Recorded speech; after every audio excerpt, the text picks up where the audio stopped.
Merci, Frère Neville. Je suis vraiment content d'être ici, Frère Neville, et d'avoir de nouveau l'occasion d'être assis dans ces lieux célestes en Jésus-Christ. La taille de l'assistance n'a jamais été un problème pour moi. Ça me stimule toujours. Vous savez, je me sens plus à l'aise quand je suis devant un petit nombre de personnes. Parce que c'est ainsi qu'est l'Église, selon moi. Oui, j'ai un passage de l'Écriture à ce sujet qui dit « Ne crains point, petit troupeau. Votre Père a trouvé bon de vous donner le royaume. » Et je veux être du nombre de ce petit troupeau ce jour-là. Ceux à qui il a dit « Ne crains point ». Et nous sommes très heureux d'avoir le privilège d'être ici ce soir. Je ne suis pas venu avec l'intention de prêcher. Il y a quelques minutes, quelqu'un s'est présenté à ma porte alors que j'étais en train d'étudier et que je préparais le contexte d'un sujet sur lequel je veux prêcher bientôt lors de la série de réunions que nous aurons à Phoenix et à Tucson et partout là-bas. Et l'Esprit était vraiment en train de me gaver de bonnes choses de Dieu, vous savez, à propos d'un point de référence final. Un sujet sur le point de référence final. Ma femme est venue me dire que quelqu'un était là et qu'il voulait me voir. Je n'ai pas très bien compris et au bout d'un moment, eh bien, elle m'a demandé « Est-ce que tu iras à l'église ce soir ?» J'ai dit « Je pense bien ». Et j'ai continué ce que je faisais tout en essayant de rester dans cet esprit-là. Puis elle est revenue et m'a dit que c'était un malade qui était venu pour qu'on prie pour lui. J'ai dit, eh bien là, j'irai à l'église de toute façon, tu vois, si c'est la prière pour les malades. J'ai toujours, vous savez, ces choses sont, nous devrions nous en occuper le plus rapidement possible quand les gens sont malades et dans le besoin. Tous ceux qui ont été malades savent apprécier ce que cela signifie être guéri par la grande puissance de guérison de Dieu. C'est une chose tellement merveilleuse. Quel privilège! Bon, dimanche prochain, si le Seigneur le veut, et si Frère Neville et tous les autres n'ont rien de spécial, j'ai pensé que dimanche matin prochain, je pourrais apporter mon message de Noël aux gens pour qu'ils puissent, certains d'entre eux viennent de loin, vous savez, par exemple de la Géorgie et de différents endroits, et cela leur permettra de rentrer à temps pour faire leurs emplettes de Noël et tout. Billy vient de me dire que dimanche soir prochain, juste avant le service, ma sœur, Dolores, aura une sorte de petit cadeau pour les enfants. C'est une petite pièce de théâtre qu'ils vont, vous savez, une petite pièce de Noël qu'ils veulent présenter avant le début des services. Et j'ai dit, eh bien, c'est prévu pour dimanche soir, n'est-ce pas? Il a dit, oui. J'ai dit, dans ce cas, ça ne dérangera rien du tout. Maintenant, voyez, mardi prochain, c'est la veille de Noël. Alors ou mardi de la semaine prochaine, c'est Noël. Donc, cela mettrait les gens sous pression, voyez-vous. Et en plus, ils doivent rentrer chez eux la veille de Noël. Le lundi. Je me suis donc dit que oui, c'est dans 2 semaines. C'est vrai, c'est ça, dans 2 semaines. Je me suis donc dit qu'il fallait que je vienne ce soir en informer les gens, si le Seigneur le veut, et que Frère Neville n'a rien de spécial.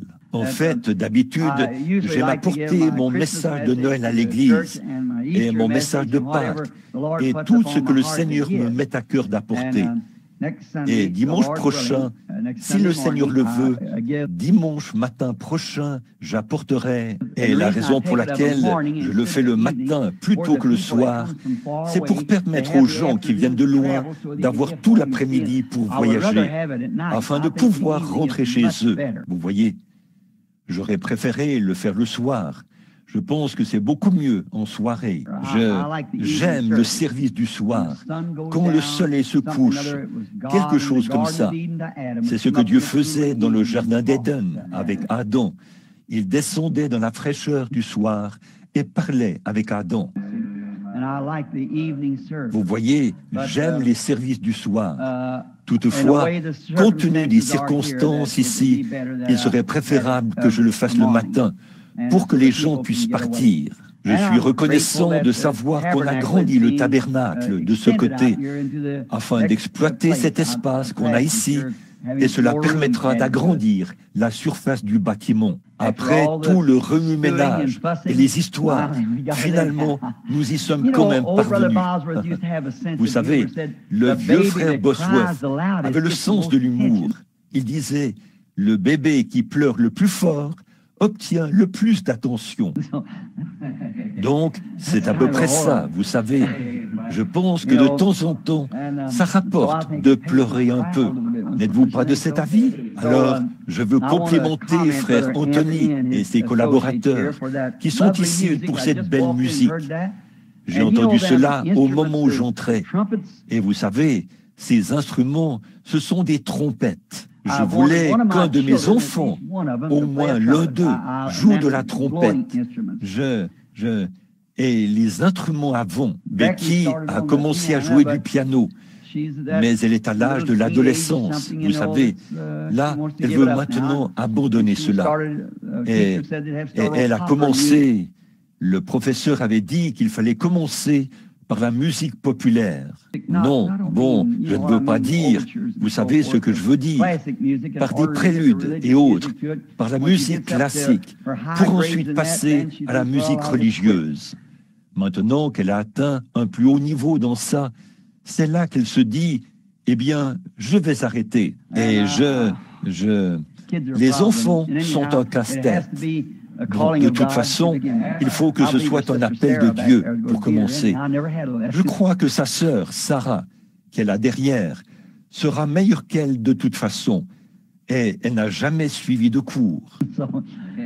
Donc, c'est mieux que ce soit l'appel de Dieu, quand quelqu'un est doué comme ça. Mais j'aime la trompette. Je me souviens quand on a consacré ce tabernacle là-bas, au coin de la rue, les trompettes y ont retenti pendant une demi-journée. À la croix où mourut mon Sauveur, je suis venu brisé de douleur. Là, son sang purifia mon cœur, alors que je mettais mon contexte dans la pierre angulaire. Et je me souviens du soir où, à l'église méthodiste de la Trinité, quand le vieux docteur Morrison, beaucoup d'entre vous qui étiez là à mon époque, se souviennent du docteur Morrison, un vieil homme pieux. Asbury a perdu l'un des plus grands hommes depuis l'époque d'Asbury. Quand ils ont perdu le docteur Morrison à son âge, c'était un vieil homme pieux. J'ai toujours aimé l'entendre prêcher. J'étais allé l'écouter là-bas, à l'église méthodiste de la Trinité. Et ce soir-là, deux garçons sont sortis sur un petit balcon, comme ma femme et moi arrivions. Ils tenaient leurs trompettes dans les airs comme ça, et ces autres instruments. Et ils se sont mis à jouer cela. À la croix où mourut mon Sauveur. La grosse croix qui était là, au-dessus, tournoyait. Je suis resté debout dans la rue. J'ai levé les mains en l'air. Et je me suis mis à louer Dieu sur le champ. Je ne pouvais pas m'en empêcher. Il y a une certaine émotion chez un chrétien né de nouveau. Quand ça vibre, quelque chose doit se passer. Un point, c'est tout. Il n'y a rien comme un chrétien à l'ancienne mode. C'est vrai, je n'échangerai cela contre rien au monde. Mon expérience, je ne l'échangerai contre aucune richesse du monde, ni contre le monde entier, ni contre le système solaire et tout. Ce que Jésus m'enseignait à son sujet. Il y a un homme assis là parmi nous. Chaque fois que je le vois, mon cœur bondit. C'est un homme que j'ai vu prendre la communion l'autre soir. Il marche avec une béquille. Est-ce que quelqu'un vous a déjà dit que vous ressembliez à Oral Roberts?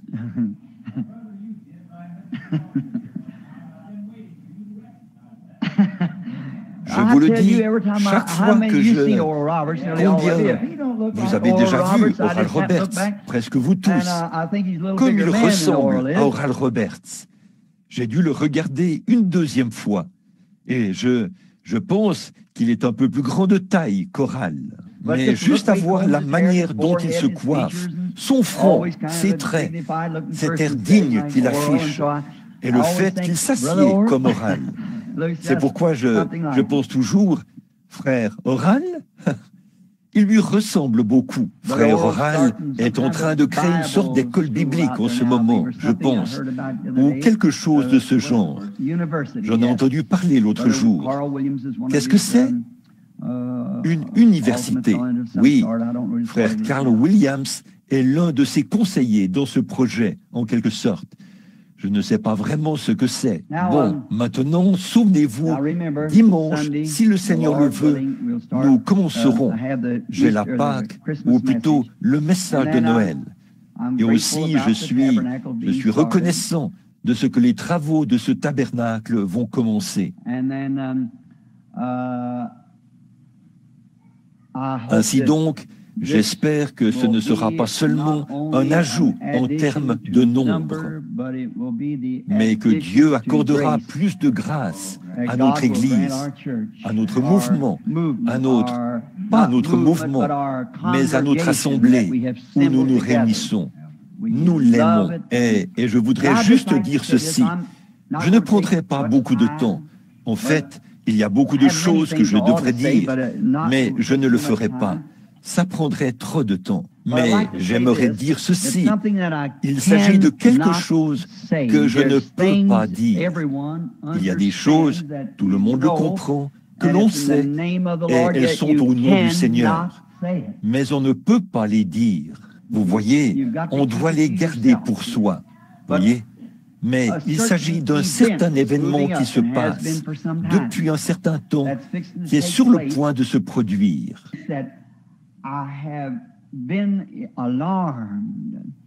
J'ai été frappé de voir le Saint-Esprit agir parmi les gens jusqu'à ce point. Et eux, ils n'en ont pas la moindre idée, voyez. Mais j'ai vu le Saint-Esprit agir dans ce sens. Je révélerai la chose, si le Seigneur le veut, au temps opportun.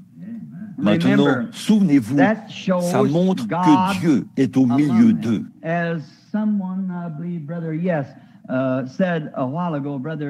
Comme l'a dit quelqu'un tout à l'heure, je crois, un frère, oui, frère Neville a dit ceci: Dieu ne tient pas compte du désordre qui règne parmi nous et de notre mauvaise conduite à ses yeux. En effet, le voyant qui était allé épier Israël pouvait voir avec l'œil naturel à quel point le désordre y régnait, combien ils agissaient mal et à quel point ils devraient être maudits. Mais ce que cet évêque n'a pas reconnu, c'est ce rocher frappé et ce serpent d'airain, voyez, qui faisait l'expiation. Alors, voyez-vous, quand Balaam a regardé Israël, il a vu une raison de les maudire, voyez. Mais quand Dieu les a regardés, il a vu l'expiation. Il a dit, tu es comme un buffle. Amen. Qui mettra quoi que ce soit en travers de ton chemin? Comme tes tentes sont saintes et justes. C'est ainsi que Dieu les a vus, voyez. Non pas de la manière dont l'homme les a vus, non pas de la manière dont les grands dignitaires les ont vus, mais de la manière dont lui, il les a vus. Et, ô Dieu, que cela soit ma portion, que cela soit ma portion, car personnellement, je ne puis prétendre à rien du tout. Je n'ai rien à t'apporter. Je veux simplement rester à ta croix. Vous voyez, c'est tout ce que nous avons. Eh bien, c'est un soir de réunion de prière. Ou non, pas un soir de réunion de prière. Mais ici, c'est en quelque sorte un groupe d'évangélisation. Nous aimons présenter la parole. Et peut-être que je vous parlerai ce soir pendant quelques instants. Beaucoup d'entre vous qui voudraient prendre les Écritures, eh bien, vous savez quoi? Chose étrange, ça s'est ouvert exactement au bon endroit, à la page où se trouve le texte que j'allais lire. Oui, monsieur, c'est étrange. C'est 1 Corinthiens chapitre 11. Et il y a quelques notes que j'avais écrites ici, quelque part ici, des choses auxquelles je pensais, si je peux juste les trouver maintenant, au sujet de 1 Corinthiens, le chapitre 11. C'est juste ici, juste ici. Oui, monsieur. Maintenant, avant d'aborder la parole, approchons-nous de l'auteur. Voyez, lui qui est la parole. Afin de demander sa miséricorde et sa bénédiction pendant que nous l'étudierons, lui qui est la parole. Prions. Ô Seigneur Dieu, toi qui es plein de grâce et de miséricorde, et qui as bien voulu tout au long des âges, après que l'homme avait péché et que cela avait creusé ce grand abîme entre lui et toi, un abîme qu'il ne pouvait pas franchir par lui-même. Il était absolument et complètement perdu, sans aucun moyen pour lui de revenir. Mais le Dieu plein de grâce a bien voulu accepter un substitut à sa place et il l'a ramené. Cela a réjoui le cœur de tous ceux qui t'ont jamais connu, Seigneur, que dans ton grand amour et ta grâce, tu as accepté un substitut. Et comme nous venons de l'exprimer, Seigneur, c'est sur ce substitut que nous nous reposons ce soir. Sur celui qui est mort à notre place, nous qui sommes pécheurs, ce juste qui a pris sur lui notre injustice. C'est en lui que nous nous confions. Maintenant, nous nous approchons solennellement de sa parole, le cœur et la tête inclinés en guise de révérence, de respect et de reconnaissance. Et ce soir, nous te demandons de nous accorder la grâce par le Saint-Esprit et de nous donner le pain de vie dont nous avons besoin pour nous nourrir. Tu sais exactement ce dont nous avons besoin et nous savons que tu as promis que si nous demandons, nous recevrons. Seigneur, nous voulons nous souvenir ce soir de tous les gens que nous connaissons qui sont malades et dans le besoin, afin que la grâce de Dieu leur soit accordée en grande abondance. Et Père, nous prions pour ceux qui sont tombés, afin que ce jour férié qui vient ravive dans leur cœur des souvenirs. À propos de la position qu'ils occupaient autrefois, ils se sont retrouvés en dehors de ta communion. Ô Dieu, nous prions pour qu'ils reviennent. Accorde-le, Seigneur, qu'ils reviennent dans l'assemblée, dans l'assemblée des premiers-nés. Qu'ils reviennent là où il y a la grâce et la miséricorde, l'amour et la bonté, et la guérison de notre âme, de notre esprit et de notre corps. Accorde-le, Seigneur. Bénis la parole ce soir. Fortifie-nous tous et accorde-nous tes bénédictions, car nous le demandons au nom de Jésus. Amen. Maintenant, pendant quelques instants, j'aimerais attirer votre attention sur 1 Corinthiens, chapitre 11, versets 23, 24 et 25. Car j'ai reçu du Seigneur ce que je vous ai enseigné, c'est que le Seigneur Jésus, dans la nuit où il fut livré, prit du pain, et après avoir rendu grâce, le rompit et dit, « Prenez, mangez, ceci est mon corps, qui est rompu pour vous, faites ceci en mémoire de moi. » De même, après avoir soupé, il prit la coupe et dit, « Cette coupe est la nouvelle alliance en mon sang. Faites ceci en mémoire de moi, toutes les fois que vous en boirez. » Si je devais donner un titre à ce petit texte dont j'aimerais parler, ce serait « Se souvenir du Seigneur ». On aurait dit que c'est un soir, ou plutôt un message qu'on aurait dû prêcher dimanche dernier lors du souper du Seigneur. Mais je veux l'aborder sous un angle un peu différent pendant quelques instants. Alors que nous rassemblons nos pensées dans l'adoration du Seigneur. Nous pourrions bien sûr commencer par la table du Seigneur, parce que c'est un bon point dont on se souvient tous. Se souvenir du Seigneur à sa table, c'est en effet ce à quoi le texte fait référence. Mais en fait, Paul disait que nous devons prendre la coupe et boire le sang et manger le pain cachère pour avoir en mémoire, pour nous souvenir de ce qu'il a fait pour nous. Et en faisant cela, on ne veut pas que ça devienne quelque chose d'ordinaire, de banal. Il faut vraiment s'en approcher en se souvenant du Seigneur.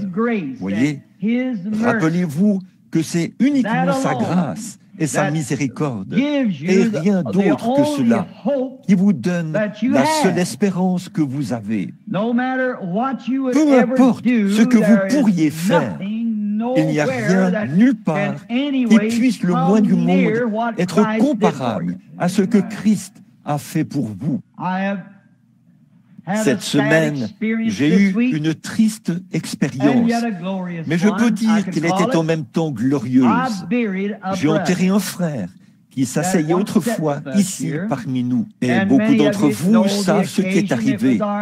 C'est notre brave frère Rogers, Basti Rogers, comme nous l'appelions, Everett, frère Bankswood, qui est ici, et frère Sothman. Nous sommes allés ensemble au service funèbre. I took a ride in the snow out to the old place where et je suis allé faire un tour dans la neige, au lieu où je l'avais enterré la première fois, il y a environ 25 ans. Cette fois-là, quand je l'avais enterré, c'était dans des eaux boueuses, au nom du Seigneur Jésus-Christ.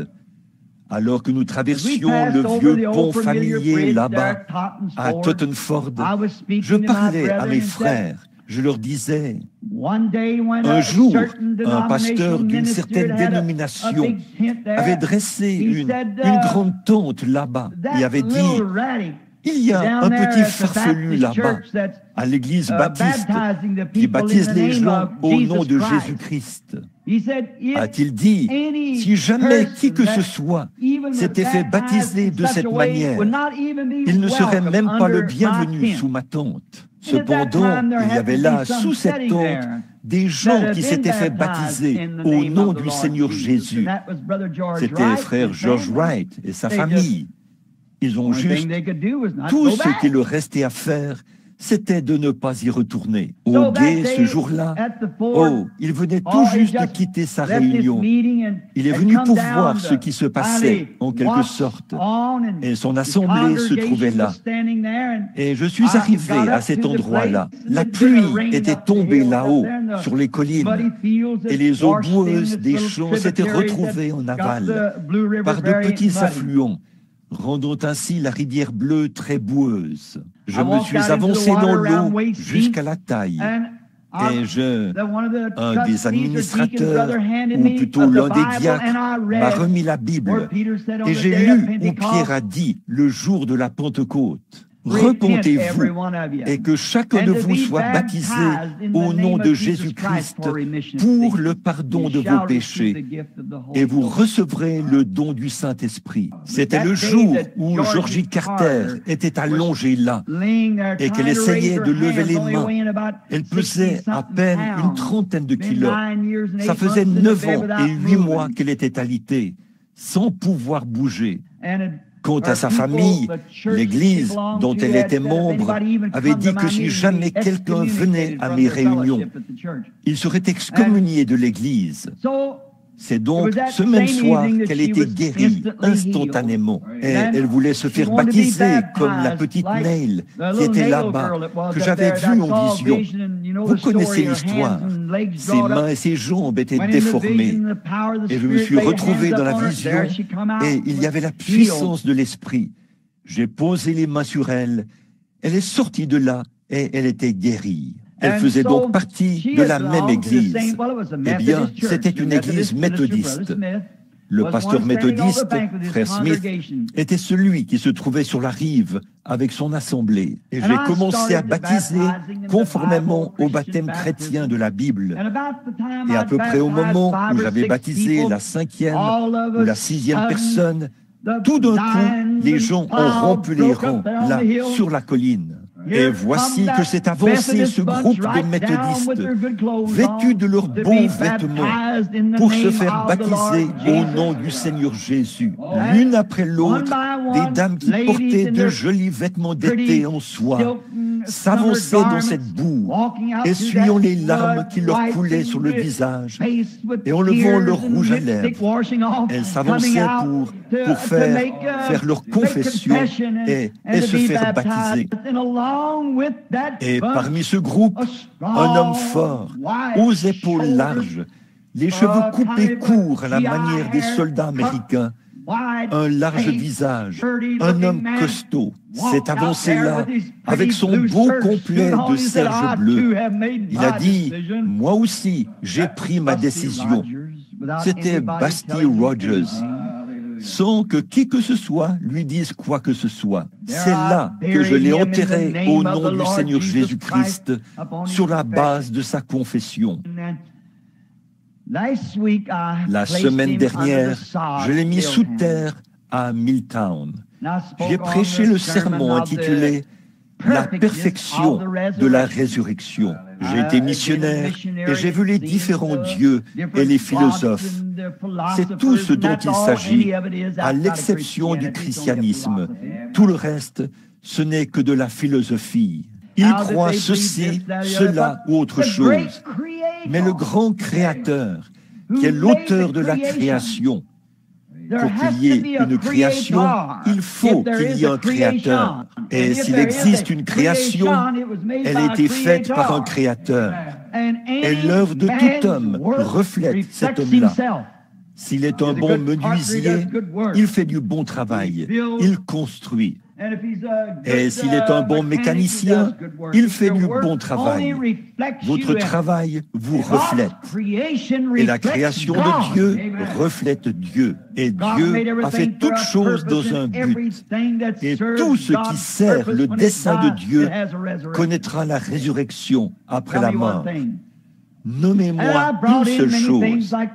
Et j'ai cité plusieurs choses comme les fleurs et les arbres, et que lorsque le soleil se lève le matin, il est faible comme un petit bébé qui vient de naître.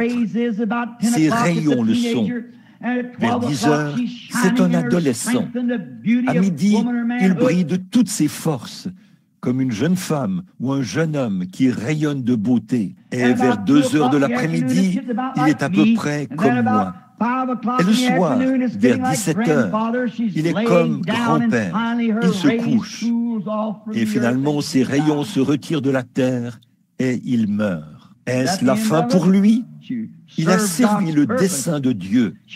Il a favorisé la croissance des végétaux au fur et à mesure qu'il parcourait la terre. Toutes les plantes qui étaient mortes l'année précédente, il les a ressuscitées. Est-ce la fin pour lui? Après qu'il a servi le dessein de Dieu, il se lève de nouveau le lendemain matin avec une nouvelle vie. C'est pareil pour chaque arbre et tout le reste. Pour toute chose, la lune, les étoiles, le système solaire, tout promet. Et si un homme sert le dessein de Dieu, il y a une résurrection, aussi sûr que 2 et 2 font 4. Tout ce qu'il en est, c'est que Dieu attend que ce soit le temps, comme il le fait en ce moment. Les grandes feuilles viennent de tomber des arbres, ou plutôt, elles sont déjà tombées. Là, il y a le rouge, le vert, le bleu, le brun, toutes les différentes couleurs que l'on trouve à la surface de la terre, sur laquelle la nature créée par Dieu repose, morte. Dieu a tout simplement planté son bouquet, mais il sait que lorsqu'il plante le bouquet, il y a une résurrection au printemps. Le monde n'a qu'à continuer dans son orbite jusqu'à ce qu'il soit de nouveau aligné avec le soleil. Et là, il ressuscitera comme des fleurs de deuil. Ne dites jamais « c'est la fin ». Pas plus que les feuilles brunes qui sont sur l'arbre ne disent que c'est la fin. Tout ce qu'il reste à faire, c'est attendre l'écoulement du cycle du temps de Dieu jusqu'au temps de la venue du Fils de Dieu. Et toute créature vivante qui est morte en Christ ressuscitera dans sa présence et en se souvenant de lui. Oh, quand j'arriverai à la fin de ma route, je veux mourir dans sa présence, me souvenir de lui, qu'il est la résurrection et la vie. Il est celui-là. Alors, quand nous venons à la table du Seigneur, la table du Seigneur, comme je l'ai déjà expliqué ici auparavant, ce n'est pas... Nous croyons que ce que nous appelons la communion, c'est le fait de prendre le pain. Nous plaçons le mauvais, nous plaçons la bonne chose au mauvais endroit. Ce n'est pas le pain qui compte. Ce n'est pas le vin qui compte. Ça, c'est le pain cachère et le vin. Mais ce qui compte, c'est la communion signifie parler à, et en lui parlant, on se souvient de lui. Je pense que c'est le moment le plus béni des services. Voyez, chaque heure de notre vie devrait être un temps de communion. La communion avec le Seigneur est comme une oasis dans un désert. C'est comme cette source qui se trouve sous les temps, où le voyageur qui passe par là s'arrête et boit jusqu'à ce qu'il étanche sa soif. C'est ça, se souvenir du Seigneur. Venir en respectant l'ordre de sa table, de sorte ensemble avec le pèlerin voyageur qui séjourne avec nous ici sur terre.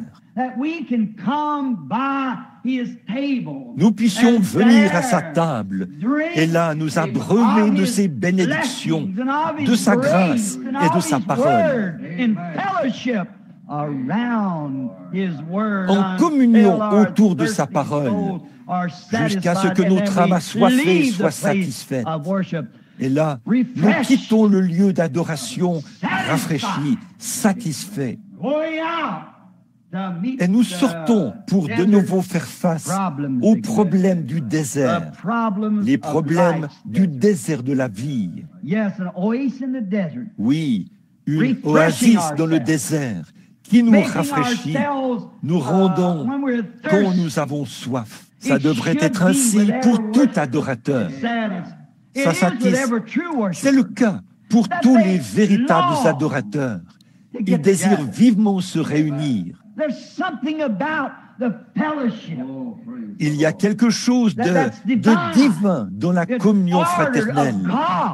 C'est ordonné de Dieu, c'est saint, c'est sacré. Et les justes soupirent après cela. Comme David qui a dit que son âme avait soif de Dieu, comme une biche soupire après un courant d'eau. La petite biche, blessée par une meute de chiens, qui ont arraché des morceaux de chair de son flanc. Et cela a été arraché de son flanc.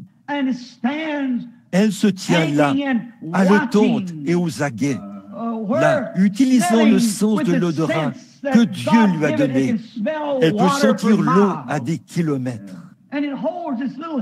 Et elle maintient sa petite tête en l'air, pendant que la vie la quitte par ce sang qui sort. Et elle sait que si jamais elle parvient à atteindre cette source, elle pourra vivre. Rien ne pourra l'attraper à ce moment-là. Si elle parvient à atteindre le point d'eau, elle sèmera tous les chiens qu'on pourrait mettre à ses trousses, car elle sait qu'elle a trouvé la source de vie. Et quand l'Église en arrive à ce point où Christ compte tant pour nous, que nous avons soif d'être dans sa présence, et les uns avec les autres, c'est une source de vie. Aucun démon ne pourra jamais vous atteindre. Là, même la mort elle-même est vaincue. Oh, quelle espérance, quel endroit, se rafraîchir. Et en le faisant, on se souvient que Christ est celui qui a rendu cela possible pour nous. Il est celui qui a fait ces choses pour nous. Nous devons nous souvenir de lui, car, rappelez-vous, autrefois, nous étions des étrangers sans Dieu, des gens des nations, emportés par des idoles muettes. Mais rappelez-vous, Christ est mort, non pas pour les Juifs, mais pour toute créature qui fait partie de la race déchue d'Adam. Christ est mort. Alors que nous venons pour nous souvenir de lui à sa source de communion, cela devrait nous rappeler comment était Israël pendant son voyage. Et ils en sont venus, bien qu'ils étaient dans la ligne du devoir, faisant route de l'Égypte vers leur délivrance, vers le pays promis. Étant dans l'exercice même de leurs fonctions, ils se sont retrouvés sans eau. C'était sec à perte de vue, en tout lieu, sous chaque colline où il aurait dû y avoir des sources, il n'y en avait pas. Et ils périssaient dans le désert. C'est alors qu'est apparu le rocher. Moïse a frappé ce rocher, et de lui est sortie de l'eau en abondance. Tout homme assoiffé, toute femme assoiffée, tout enfant ou même toute bête assoiffée pouvait boire de l'eau en abondance. Comme le dit Jean 3,16, le passage marquant de la Bible, car Dieu a tant aimé le monde qu'il a donné son Fils unique, afin que quiconque croit, communie, se souvient de lui, ne périsse point, mais qu'il ait la vie éternelle. Se souvenir que Christ est notre rocher qui a été frappé pour sauver un monde qui périt, des gens des nations qui périssent, des Juifs qui périssent, un monde qui périt. Christ a donné sa vie en abondance, afin que tous ceux qui avaient faim et soif, comme l'a dit le prophète, puissent venir à la source, acheter de moi du lait et du miel sans rien payer. Venez, parce que c'est la communion. Venez en mémoire du Seigneur. Je peux encore penser à ce souvenir du Seigneur par rapport à un lieu de rafraîchissement, le puits que l'on a appelé Lahai Roi, ce qui signifie en hébreu le puits de celui qui vit et qui me voit. Agar, mal comprise, bien qu'elle soit sur le chemin du devoir, mal comprise, mal jugée et rejetée, sans endroit où aller, avec un enfant qui périssait, et l'eau de l'outre était épuisée. Le petit garçon pleurait, et seul le cœur d'une mère saurait ce que cela signifie, d'entendre ce cri pour recevoir de l'eau, alors que la petite langue du bébé enfle, et que ses lèvres se dessèchent, et qu'il s'affaiblit minute après minute, rejeté en plein sur le chemin du devoir, sans endroit où aller. Elle s'était privée de cette eau et avait dû lui donner cela jusqu'à la dernière goutte, qu'elle avait dû frotter sur ses petites lèvres desséchées. Et une fois que l'outre était vide, elle l'a déposée et a continué son chemin. Le petit enfant réclamait de l'eau à grands cris, et il devenait de plus en plus faible. C'était son seul enfant. Sans doute qu'au fond d'elle, son cœur innocent criait « Oh Dieu, qu'est-ce que j'ai fait? Qu'est-ce que j'ai fait ?» Et elle ne pouvait pas supporter de voir l'enfant mourir dans ses bras. Alors, elle l'a laissé sous un buisson. Elle s'est éloignée à la distance d'environ une portée d'arc, probablement une centaine de mètres ou plus. Elle a vu un petit arbre. Elle s'est agenouillée là et s'est mise à pleurer, car elle se demandait pourquoi, si elle avait fait ce qui était juste, pourquoi ceci lui arrivait-il? Bien des fois, il nous arrive de penser ainsi quand nous sommes malades ou affligés, voyez. Mais peut-être que tout cela arrive pour montrer de la grâce et la miséricorde. Et pendant qu'elle réfléchissait, elle a entendu réclamer de l'eau d'une voix faible qui a fini par s'éteindre. Elle a entendu une voix lui parler en ces termes. « Pourquoi pleures-tu? Pour quelle raison pleures-tu » Puis elle a levé les yeux et elle a vu le puits qui bouillonnait. Quelle source de rafraîchissement! L'Araï, il se peut que je le prononce mal. L-A-C-H-A-I, tréma, R-O-I, tréma. Ce qui signifie le puits de celui qui vit et qui me voit. Celui qui ne peut pas mourir. Melchisédek, El Shaddai, celui qui vit et qui me voit et qui connaît mes besoins, il s'est souvenu de moi. Et là, il s'est souvenu de moi comme je me suis souvenu de lui.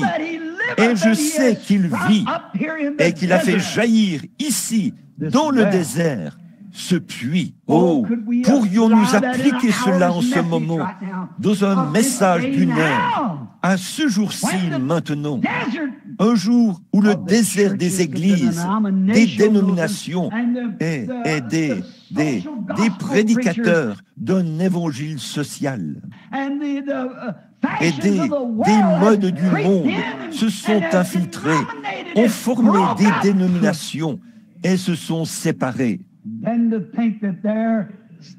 Et de penser que subsiste encore ce soir le puits de celui qui vit et qui me voit. C'est ce que ce souvenir de Christ devrait signifier pour l'adorateur. Oui. Oh, elle avait été mal comprise et rejetée.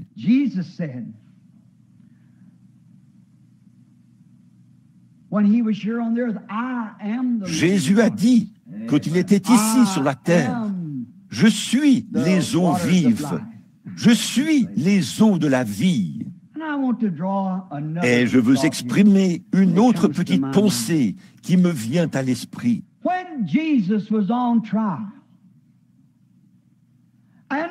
Quand Jésus est passé en jugement, et ce, dans le seul but de se moquer, Pilate l'avait renvoyé à Hérode. Eh bien, Pilate n'avait pas à faire cela, vous savez, et il avait essayé de s'en laver les mains.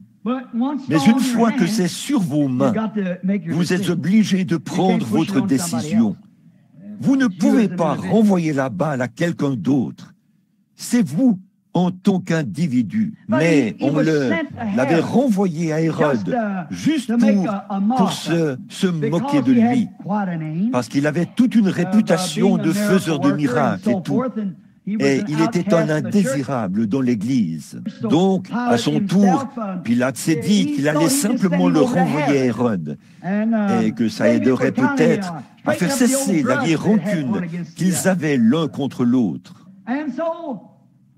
C'est ainsi qu'on a traîné Jésus dans les rues et les places jusqu'à ce qu'il se retrouve à la cour supérieure chez Hérode.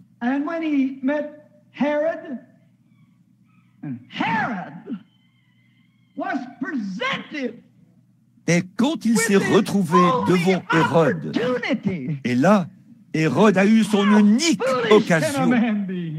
À quel point un homme peut-il être insensé? Si seulement Hérode avait su que celui qui se tenait devant lui était l'accomplissement de ce qu'avaient annoncé tous les prophètes hébreux, que se tenait devant lui, ce après quoi le monde avait tant langui et soupiré, l'accomplissement de ce qu'avaient annoncé tous les sages et les prophètes, l'occasion de combler son cœur de pécheur, de grâce et de miséricorde. Quel homme insensé il était! Toutefois, il n'était pas aussi insensé que les hommes d'aujourd'hui qui ont la même occasion, puisque nous avons eu 2000 ans de plus pour accéder à son enseignement, à sa miséricorde. Mais comme c'est insensé, ce qu'a fait Hérode, quand il s'est retrouvé devant lui et qu'il n'a jamais imploré sa grâce et sa miséricorde, n'a jamais demandé le pardon de ses péchés, il n'a jamais su que là devant lui, je ne pense pas qu'il s'est rendu compte de qui était la personne qui se tenait là devant lui. Laissons cela pénétrer un instant, du fait que cet homme n'avait pas une sorte de titre prestigieux de la haute société, de différentes organisations et de clubs, et tout ça dont il était membre. Il n'avait pas une telle réputation. Mais parmi ceux qui connaissaient la Bible et qui connaissaient la promesse, il en avait une. Et permettez-moi d'enfoncer le clou. Ceux qui étaient prédestinés à la vie éternelle, ils ont reconnu cela dès qu'il s'est présenté là-bas. Mais Hérode n'avait pas appris cela. Il ne l'a jamais su. Comme c'est triste. Tout ce que les prophètes avaient annoncé pendant 4000 ans, l'accomplissement de la réponse au cri du monde se tenait là, devant lui. Là, en sa présence, se tenait l'accomplissement de tout cela. Et comme je le répète, on pourrait penser que c'était un homme insensé, parce qu'il avait pris une décision insensée. Car, remarquez, il n'a jamais imploré sa miséricorde.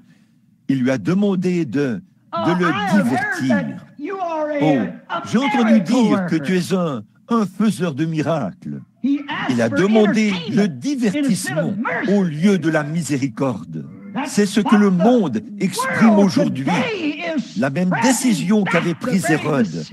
Quand il voit le Christ qui opérait des miracles, faire aujourd'hui la même chose qu'il a faite en ce temps-là. La seule chose qu'il demande, c'est que je vous vois d'abord faire telle et telle chose. Vous dites qu'Hérode se retrouvera en mauvaise posture.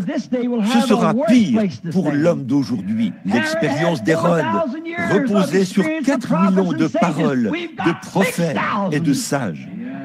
Nous en avons 6000, en plus d'avoir un enseignement supérieur à ce qu'ils avaient en ce temps-là. Certainement, quel résultat! C'est pareil aujourd'hui. La même chose. Qu'est-ce qui s'est passé? Hérode n'y a jamais réfléchi sérieusement. Il ne s'est jamais arrêté pour y réfléchir.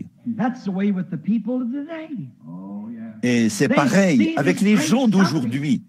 Ils voient ce grand quelque chose. Ils en sont surpris, mais ils ne s'arrêtent pas assez longtemps. Ils essaient d'écouter un rabbin ou un théologien qui trouve toutes sortes d'explications pour en démontrer le contraire. Et pourtant, quand je pense à Jeffersonville, combien de fois ai-je voulu vous prendre sous mon aile, comme une poule rassemble sa couvée, mais vous ne l'avez pas voulu. Combien de fois ai-je voulu vous rassembler? Combien de fois ai-je voulu faire de cet endroit le coin du jardin où toutes les nations auraient pu se retrouver? mais vous ne l'avez pas voulu. Voyez, voyez. Now, see what will Herod have to remember Maintenant, that day. vous voyez ce dont Hérode devra se souvenir ce jour-là. Sa grande occasion, il l'a rejetée. Et ce soir, là-bas, quelque part dans les régions des perdus, il se souvient de ce qu'il a fait. C'est trop tard maintenant. Que cela ne nous arrive pas. C'est maintenant le temps de notre visitation. Souvenons-nous de Christ, qu'il est le même hier, aujourd'hui et éternellement. Hébreux 13:8. N'attendez pas d'être dans des régions là-bas, par milliers d'années, dans cette dimension où vous ne pouvez pas aller dans la présence de Dieu, alors que votre temps sur la terre est terminé. Dans ce cauchemar de l'horreur, vous vous rappellerez que vous avez eu votre occasion et que vous l'avez rejetée. Que les jeunes prêtent attention à ceci, que tous y prêtent attention. Hérode n'y a jamais réfléchi sérieusement. À l'unique occasion qu'il a eue, tout ce qu'il a demandé, c'est qu'on le divertisse, se disant que Jésus ferait peut-être une sorte de tour, comme sortir un lapin du chapeau ou, vous savez, quelque chose de ce genre. Il se disait qu'il était peut-être, autrement dit, il le considérait comme un magicien. Nous avons entendu dire que tu peux faire des tours, que je te vois donc faire un tour maintenant. Permettez-moi de dire ceci avec respect. Mais que de fois les soi-disant ministres de ce jour-ci ont dit, si le Saint-Esprit existe, si vous croyez que le Saint-Esprit agit exactement comme au commencement, que je vous vois prendre le vieux un tel qui est ici, ou ceci, oh, cet homme ici, cette femme ici, j'irai les chercher. Que je vous vois le faire. Se rendent-ils compte que c'est le même esprit? Non, pas du tout. Qui a dit à Jésus, si tu es le Fils de Dieu, prends, change ces pierres en pain. Si tu es le Fils de Dieu, dis-nous qui t'a frappé sur la tête. Si tu es prophète, dis-nous qui t'a frappé. Alors qu'il avait un chiffon sur le visage, il le frappait sur la tête, puis se passait le bâton l'un à l'autre en disant, dis-le-nous si tu es prophète, dis-nous qui t'a frappé et nous te croirons. Dis-nous si tu es le Fils de Dieu, nous te parlons d'un cœur honnête. Si tu es le Fils de Dieu, descends de la croix et nous croirons que tu es le Fils de Dieu. Je me demande si beaucoup de gens aujourd'hui, hommes, femmes, jeunes et vieux, ne sont pas dans la même situation. Et un de ces jours, vous vous rappellerez que vous avez été dans sa présence, à sa source, et que vous vouliez voir un tour, ou que vous vouliez voir un numéro, ou quelque chose de ce genre. Là, j'y croirais. Que j'ai un frisson dans le dos, que je fasse ceci ou cela, j'y croirais. Vous voyez, une sensation, c'est purement de l'idolâtrie. Vous savez, Jésus a dit une fois, il a posé une question. J'aimerais poser cette question à l'Église ce soir. Jésus a dit, pourquoi? Pourquoi m'appelez-vous votre Seigneur si vous ne faites pas ce que je vous ai ordonné de faire? Pourquoi pourriez-vous m'appeler Seigneur et ne pas observer ma parole? Pourquoi pouvez-vous m'appeler Seigneur et rejeter les choses que je vous ai ordonné de prêcher et d'enseigner? Qu'est-ce qui fait ça? C'est parce qu'une certaine tradition dénominationnelle se tient entre eux et la parole. Et tout ce qui se tient entre vous et Dieu est une idole. Ça prend la place de Dieu. Pourquoi dites-vous Seigneur? Seigneur, ça veut dire possession. Le Seigneur possède la propriété. Et si je suis la propriété de Dieu, si je lui appartiens, lui qui m'a fait faire demi-tour un jour, alors que je suivais le mauvais chemin, et m'a appelé dans un but, comme il l'a fait pour Paul, que dois-je faire d'autre que d'accomplir son désir? Que pourrais-je faire d'autre que d'observer sa parole? Pourquoi m'appelez-vous Seigneur? Je veux évoquer le cas de quelqu'un d'autre ici, voir ce qu'il en est de lui. Qu'en est-il de Judas? Quel souvenir garde-t-il de lui? Notre sujet, c'est ce souvenir du Seigneur. Judas, ce soir, est, jusqu'à ce qu'il soit anéanti, il devra se souvenir qu'il a vendu son droit d'aînesse. Il a vendu Jésus pour ses intérêts personnels. On ridiculise Judas. On dit que c'était un méchant de la pire espèce, qu'il n'est pas digne de vivre dans aucun endroit ou dans aucune société, qu'il n'est pas digne d'aller au ciel. Pourquoi il a vendu son Seigneur après avoir eu l'occasion d'être même un disciple, d'être un apôtre, l'appel le plus élevé dans la Bible, plus élevé que celui d'un prophète. Il a eu l'occasion d'être un apôtre et il a vendu ce droit pour un intérêt personnel. Et maintenant, il doit s'en souvenir. C'est ainsi qu'il se souvient de Jésus, un intérêt personnel. Et je me demande combien il y en a ce soir qui, bien qu'ils se tiennent en chair, ou portent la longue robe de la chorale, occupent la fonction de diacre, ou le poste de trésorier, d'administrateur, ou peu importe ce que c'est. La fonction qu'il occupe dans l'Église, ou le ministre qui se tient en chair, ils vaut de l'occasion qu'ils ont pour obtenir une gloire personnelle. Docteur, évêque, un tel, pour une gloire personnelle, un intérêt personnel. Un homme m'a dit une fois, je crois que c'est la vérité, mais si je prêchais ça, je maudirais dans la rue. Vous rappelez-vous le jeune homme riche et Lazare, ceux qui en étaient deux à la fin, leur destinée éternelle?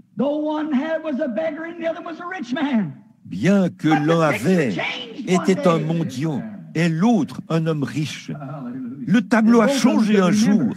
Et les deux pouvaient se souvenir. Aussi les gens s'époumonent-ils ce soir à parler de Judas parce qu'il l'avait vendu pour un intérêt personnel. Pourtant, beaucoup font la même chose aujourd'hui. Ils le vendent pour un intérêt personnel. Celui qui était sacrificateur à cette époque se souviendra aussi qu'il a vendu la possibilité qu'il lui avait offerte, la possibilité de devenir son serviteur. De devenir son disciple, de se convertir à lui. Ils l'ont vendu car ils étaient verts de jalousie, une jalousie empoisonnée. Ils étaient jaloux de sa doctrine. Eh bien, à seulement 12 ans, ils pouvaient nettement les surpasser en tout. Mais ils n'ont pas reconnu qu'il était le Messie. Ils n'étaient pas capables de faire les choses qu'il faisait. Ils avaient peur de perdre le prestige qu'ils avaient auprès des gens de la haute société. Et ils ont vendu leur occasion. Ils sont tout aussi coupables qu'Hérode l'était. Le membre d'Église d'aujourd'hui est pareil. S'ils se fiaient à leur dénomination et tout, à leur époque, et qu'ils se souciaient de leur prestige, qu'ils seraient chassés des synagogues, qu'est-ce que c'était à ce moment-là? C'était de l'idolâtrie. Adorer une idole sous forme d'un credo, ou une idole sous forme d'une religion d'église. Au lieu d'accepter la parole vivante qui était manifestée devant eux, et ils ont vu la parole de Dieu. La Bible dit, nous l'avons vue et l'avons touchée. Les êtres humains ont posé les mains sur la parole littérale du Dieu vivant. La parole vivante est manifestée, et ils ont laissé les traditions et les credos se tenir entre eux et lui. Le lavage des cruches et des plats, une chose si impure, se tenir entre eux et le Dieu vivant. Oui. Qu'est-ce que c'était? C'était des préjugés. C'était des préjugés qu'ils avaient contre l'Écriture. Son évangile clair et net qu'il enseignait, la parole du Père. Ils étaient jaloux de lui. Ils avaient des préjugés contre lui. Et aussi longtemps qu'ils auront des souvenirs, en fait, même en enfer, ils s'en souviendront. C'est de cette manière qu'on se souviendra d'eux. C'est de cette manière qu'ils devront se souvenir de lui. Vous dites, oh, c'était les pharisiens. Il y a une petite dame qui fréquentait cette église-ci. Oh, je suppose que beaucoup d'entre vous la connaissent. Elle vit quelque part ici, plus bas sur la rue. Elle était tombée, et chaque fois que je la vois, elle accourt vers moi, met ses mains dans les miennes. Frère Bill, priez pour moi. Je suis rétrograde. Son mari est un... Non, je pense qu'ils vivent un peu plus haut sur la rue. Je l'ai vu en esprit. J'ai vu l'Esprit de Dieu sur elle. Elle dansait, se réjouissait et tout. Elle était tombée. Et récemment, elle était couchée là, à l'hôpital, en train de mourir, selon eux. Elle m'a envoyé chercher pour que j'aille prier pour elle. Son mari et elle étaient vraiment bons envers ma femme. Quand ma femme n'était qu'une petite fille en haillons et au visage sale. De temps à autre, il lui achetait une petite robe ou quelque chose de ce genre pour l'aider à aller à l'école. Peu importe combien c'est insignifiant, vous ne pouvez pas faire la moindre chose pour Dieu sans qu'il s'en souvienne. Toutes les fois que vous avez fait ces choses, au plus petit d'entre les miens, c'est à moi que vous les avez faites. Et comme le pain jeté sur les eaux, elles reviendront. Voilà que cette pauvre petite femme rétrograde était couchée là, à pleurer en me tenant la main. Et elle, j'ai dit, eh bien, sœur, je vais prier pour vous. Et sur le lit d'à côté était couchée une femme. Elle avait les mains croisées et elle me regardait. Son fils était assis près d'elle, un jeune homme d'une vingtaine d'années, qui avait l'air d'un Ricky moderne. Eh bien, je ne dis pas ça pour manquer d'égard envers quiconque s'appelle Ricky, mais je veux dire que c'est un... On n'entendait jamais un nom comme ça autrefois. Elvis et Ricky, ça, ce sont les noms de cet âge-ci, vous voyez. Si vous avez un enfant qui s'appelle comme ça, appelez-le par son deuxième prénom, alors, ou donnez-lui en un. Comme elle était assise là, elle m'a regardé. Et quand j'ai commencé à courber la tête, je l'ai vue prendre un air vraiment... Elle a dit, un instant là, tirez ce rideau. J'ai dit, j'allais simplement prier pour la dame. N'êtes-vous pas une croyante? Elle a dit, eh bien, sachez que nous sommes méthodistes et nous voulons que vous tiriez ce rideau. Oui, madame. Et j'ai tiré le rideau.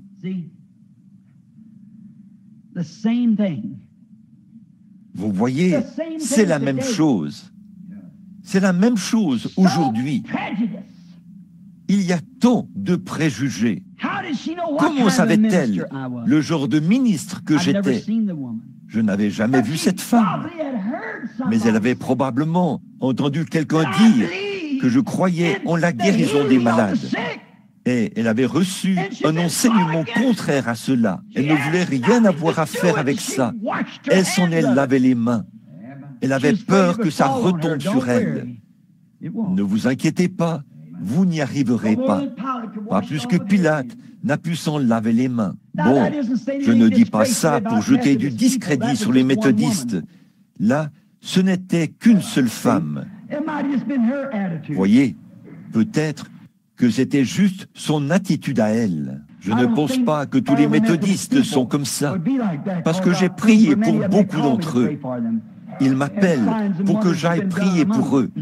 Et il y a eu des signes et des prodiges parmi eux. Ce ne sont jamais les gens qui fréquentent ces églises. C'est le système dans lequel ils sont. C'est ça qui en est la cause.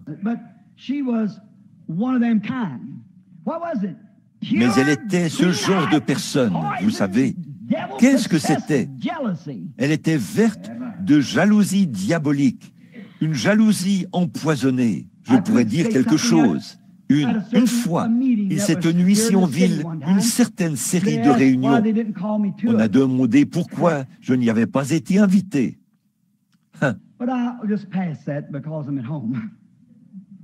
Mais je vais juste laisser tomber cela parce que je suis chez moi.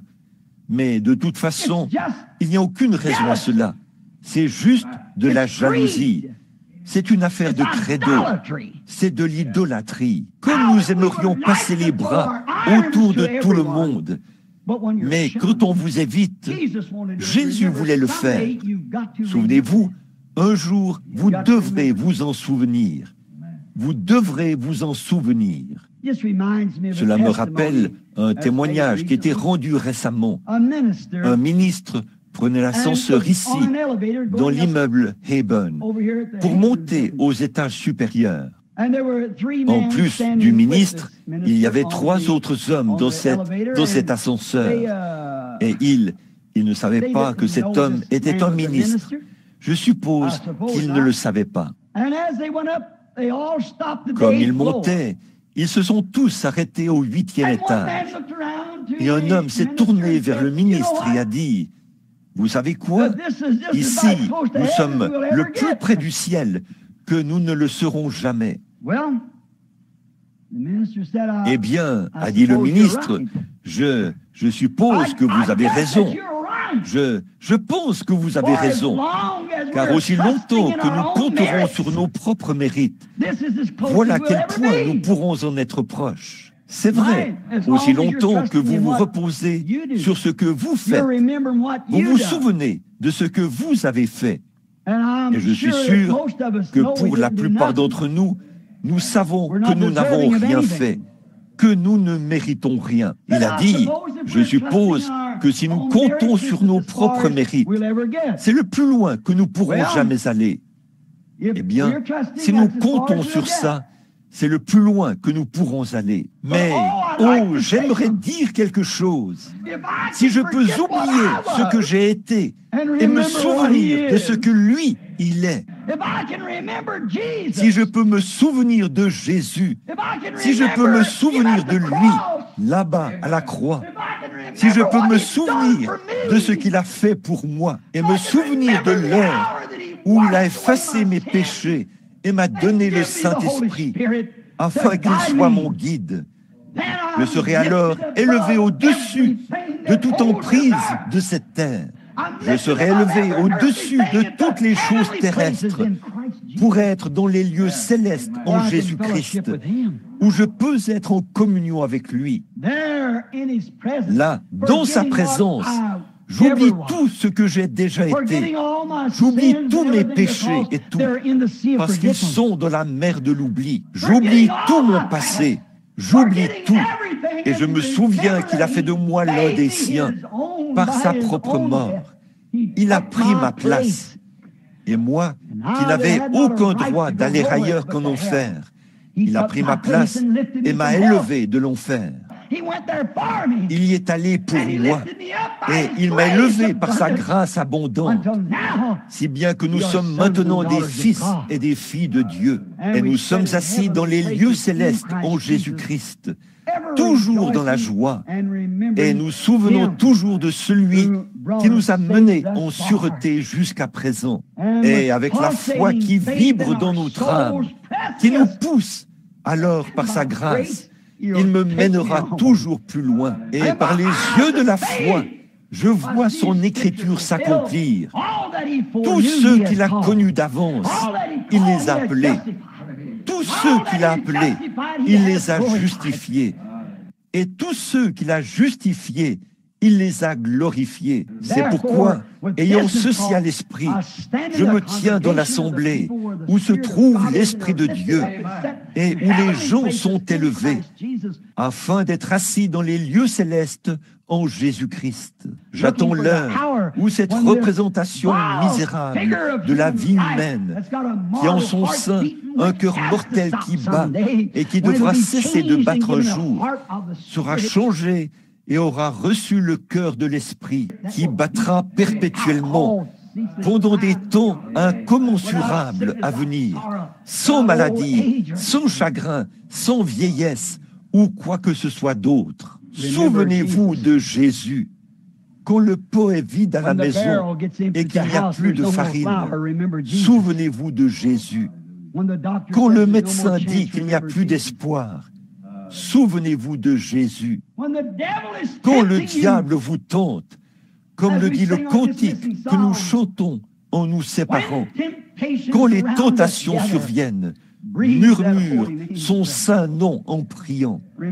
Se souvenir de Jésus, se souvenir qu'il reviendra. Ce même Jésus qui nous a été ôté reviendra de la même manière que nous l'avons vu aller au ciel. Souvenez-vous, il reviendra pour les siens.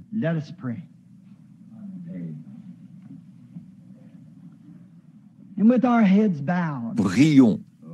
Et pendant que nous avons la tête inclinée et que ce petit message entrecoupé est encore dans votre cœur, aimeriez-vous qu'il se souvienne de vous maintenant?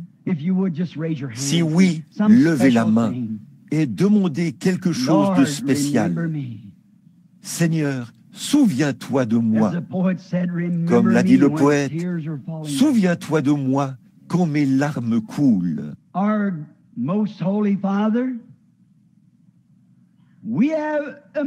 Notre Père très saint, nous avons grandement joui de la présence du Saint-Esprit. Alors qu'il nous montrait la parole de vie et que nous nous remémorions la fosse d'où nous sommes sortis. Cette fosse d'où nous avons maintenant été tirés et façonnés pour être des enfants de Dieu par la grâce de Jésus-Christ.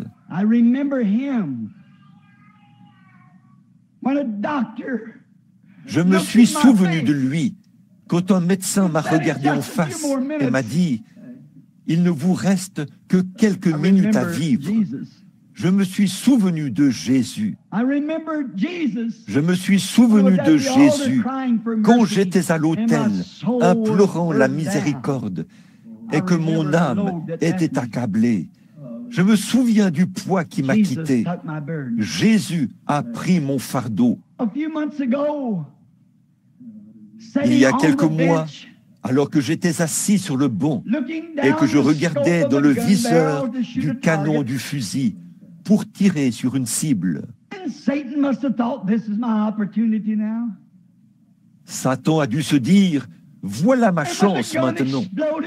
Quand le fusil a explosé et que le canon, la crosse et la détente ont volé en éclats et que le feu s'est répandu tout autour de moi, et j'ai essayé de me mettre debout alors que le sang giclait, je me suis souvenu que c'était Jésus.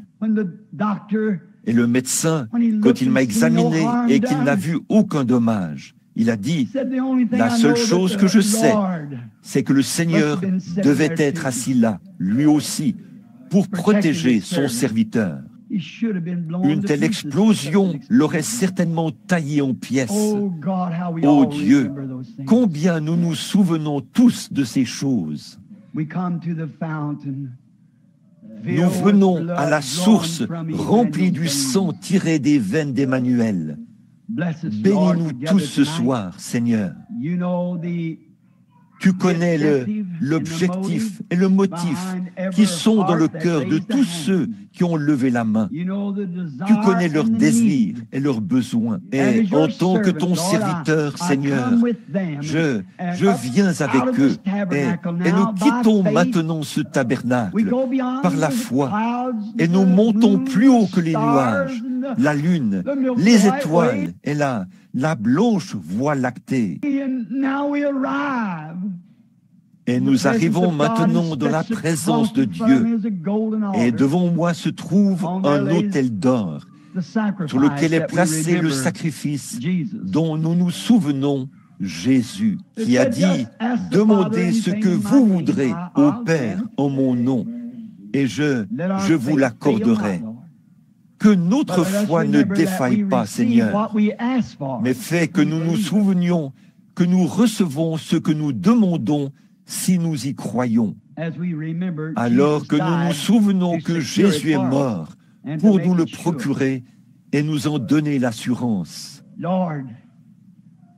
Seigneur, nous voyons que tu as grandi notre bâtiment. C'est toi qui as fait cela pour nous. C'est toi qui nous as accordé cet agrandissement de l'Église. Et nous savons, Seigneur, que c'est toi qui nous as donné cette Église dès le départ. Nous te prions de bénir ses efforts. Seigneur, nous prions pour notre pasteur, frère Neville, ton bon, fidèle et humble serviteur. Il est prêt à exercer son ministère à n'importe quel titre. Peu importe si c'est en étant assis tout au fond ou si c'est en tant que concierge de l'Église. Peu importe où tu as besoin de lui, il veut être cet instrument qui est prêt à te servir partout où tu l'appelles. Nous te prions, ô Dieu, de le bénir. Ô Dieu, cette grande épreuve que je viens de traverser, ces administrateurs qui m'ont soutenu, cette Église qui a prié pour moi, finalement, la victoire a été obtenue. Ô Dieu, je prie pour eux. Je me souviens d'eux aussi, Seigneur. Et je suis sûr que c'est pareil pour toi. Nous nous souvenons des bénédictions que tu as été pour nous. Et nous nous souvenons de ta parole, selon laquelle tu ne nous délaisseras jamais et tu ne nous abandonneras jamais. La vieillesse n'y changera rien. Tu continueras de te souvenir de nous. Quand le monde ne sera plus et que le temps se fondra dans l'éternité, il est écrit quelque chose comme ceci. Une mère oublierait-elle son nourrisson? Je ne vous oublierai jamais. Vous êtes gravés dans la paume de mes mains. Les clous qui ont gravé nos noms.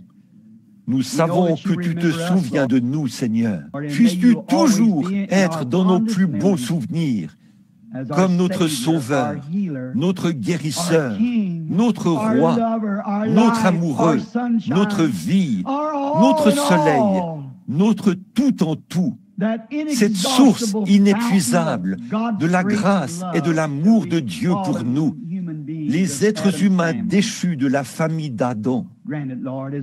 Accorde-le, Seigneur, alors que nous nous remettons à toi maintenant et que nous quittons le tabernacle ce soir en nous souvenant de Jésus. Amen. Vous souvenez-vous de lui? L'aimez-vous?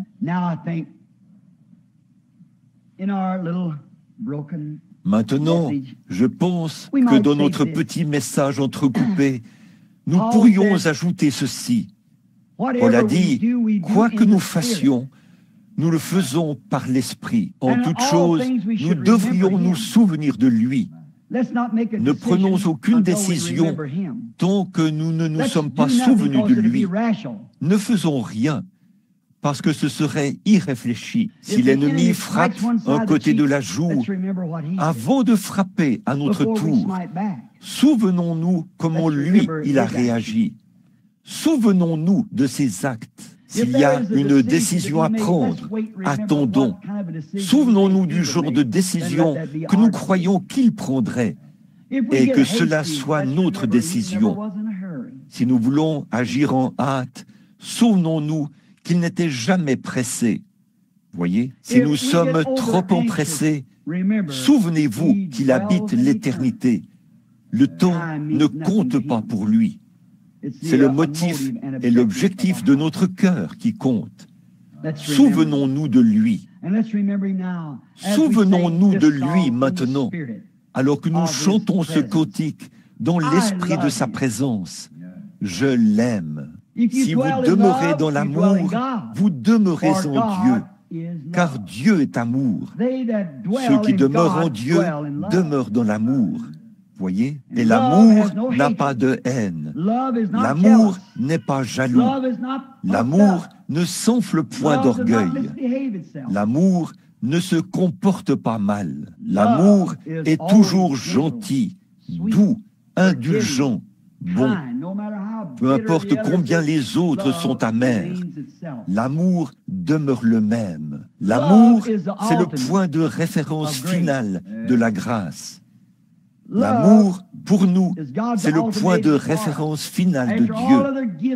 Après que tous les autres dons et autres choses auront disparu, nos prophéties, nos langues, nos interprétations, tout ce que nous aurons pu faire et tout, quand l'amour entre en scène, c'est le point de référence final. C'est au-dessus de tout, parce que tout le reste faillit. C'est la décision de la Cour suprême. C'est le poteau d'attache. C'est l'étoile polaire qui garde les marins sur la bonne route. C'est la boussole qui nous guide. L'amour, c'est le point de référence final. Souvenons-nous-en alors que nous chantons « Je l'aime ». I love him. I love him because he first loved me and purchased my salvation.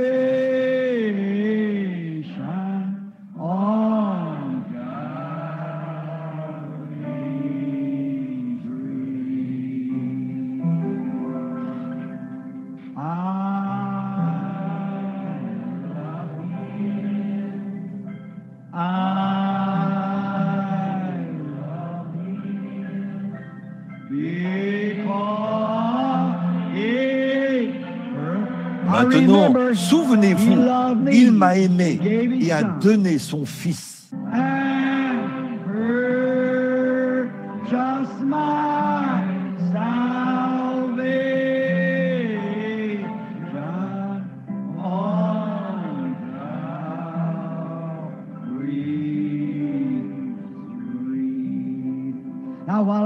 Pendant que notre sœur joue ce cantique pour nous, puissions-nous, dans la douceur de la communion fraternelle, alors que nous sommes assis ensemble dans les lieux célestes en Christ, ôtez tout à présent, toute chose de votre cœur, et souvenez-vous, la parole de Dieu le dit, « Je suis son serviteur ». Il est ici. Serrons donc la main à quelqu'un et disons « Que Dieu vous bénisse, frère ». Si vous avez un ennemi, levez-vous et allez vers lui, voyez. Que Dieu vous bénisse, frère. Alors que nous chantons de nouveau le refrain et que nous nous serrons la main les uns les autres. Voulez-vous le faire maintenant avec beaucoup de douceur dans l'esprit?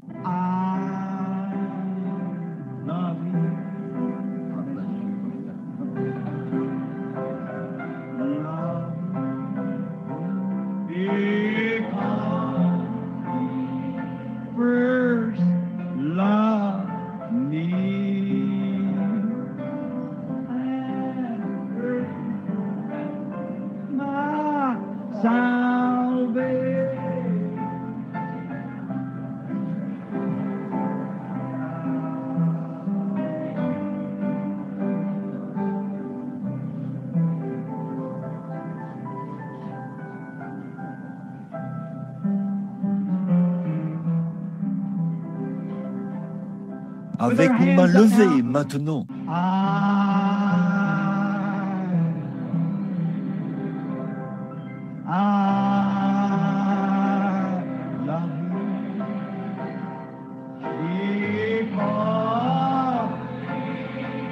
remember Jesus.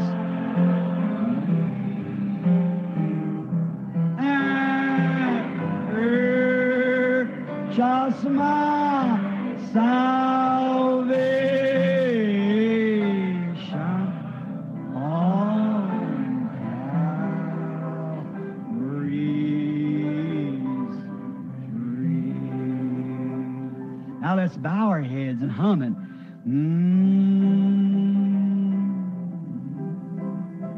Remembering Jesus. Courbons la tête maintenant et fredonnons-le. Se souvenir de Jésus.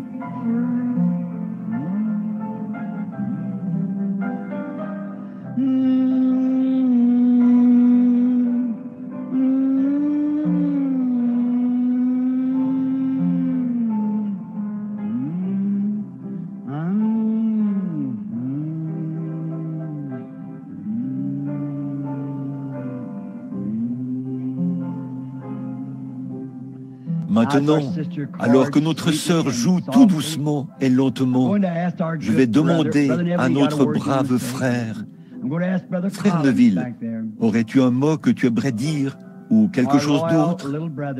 Très bien. Je vais demander à frère Collins, qui est là derrière, notre fidèle petit frère ici, l'un de nos collaborateurs, s'il veut bien terminer par un mot de prière. Pendant que nous courbons la tête, frère Collins.